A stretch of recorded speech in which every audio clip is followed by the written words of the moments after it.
तो लोकसभा चुनाव के लिए बस्तर का मैदान पूरी तरह से तैयार है। बीजेपी कांग्रेस के योद्धा भी तैयार है और अब बस इंतजार है 19 अप्रैल का, जब पहले चरण का रण भीषण होगा। और बस्तर छत्तीसगढ़ की उन सीटों में शामिल है जहां कांग्रेस पार्टी काबिज रही है। 27 मार्च को बस्तर में नामांकन का आखिरी दिन है और उसके पहले कांग्रेस के प्रत्याशी कवासी लखमा पर एफआईआर पर घमासान मचा रहा। दिन भर इस विषय पर काफी बयान आए, देखिए जरा इस रिपोर्ट में।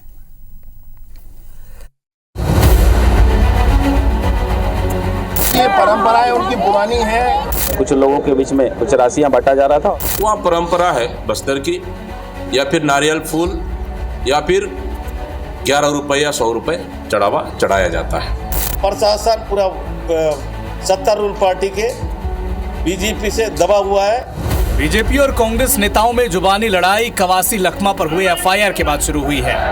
एफआईआर को लेकर दोनों पक्षों का अपना अपना तर्क है और दोनों राजनीतिक दल एक दूसरे की नीयत पर सवाल उठा रहे हैं। कौन सही है, कौन गलत है, ये तो जांच का विषय है, लेकिन इस लड़ाई की शुरुआत जहां से हुई उसकी तस्वीर भी आपको दिखाते हैं। कवासी लखमा की ये वही तस्वीर है जो सोशल मीडिया पर वायरल होने के बाद उन पर एफआईआर की गई है।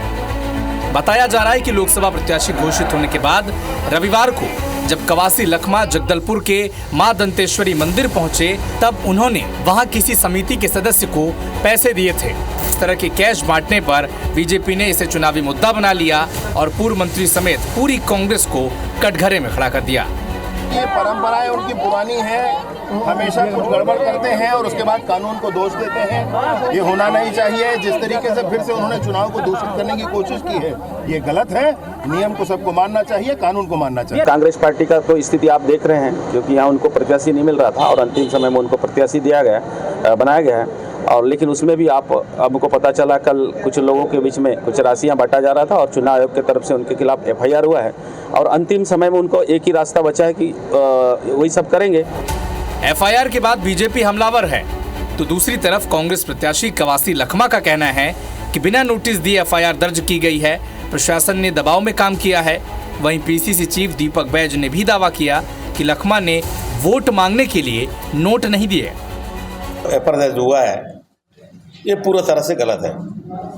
अगर परंपरा में हमारा यह होली दान चल रहा है, मंदिर दर्शन करने जा रहे हैं, प्रशासन को इधर डर के पड़ा है।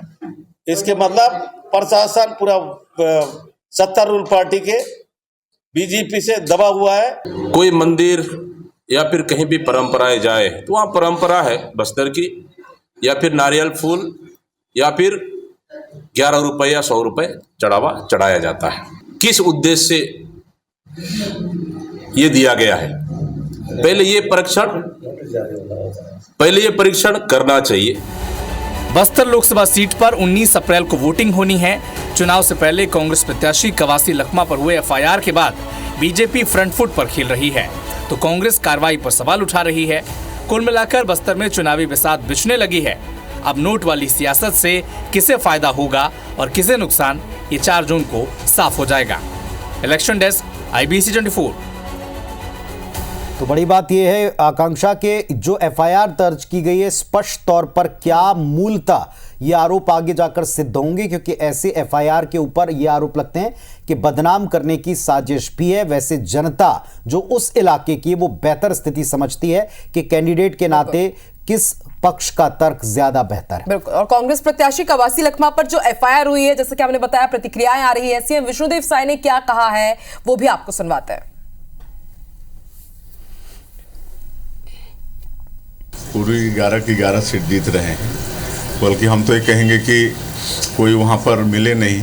और जो पुराने और अभी तक सांसद हैं दीपक बैज जी, जो पीसीसी चेयरमैन भी हैं, हमारे एक मंडल अध्यक्ष से हार गए विधानसभा में। हमारा एक मंडल अध्यक्ष जो मंडल का अध्यक्ष होता है वो उनको हरा दिया और उनकी हिम्मत नहीं हुई फिर से बस्तर में लड़ने की, और ज़बरदस्ती कवासी लखमा को हमको लगता है कि बलि का बकरा कांग्रेस पार्टी ने बनाई।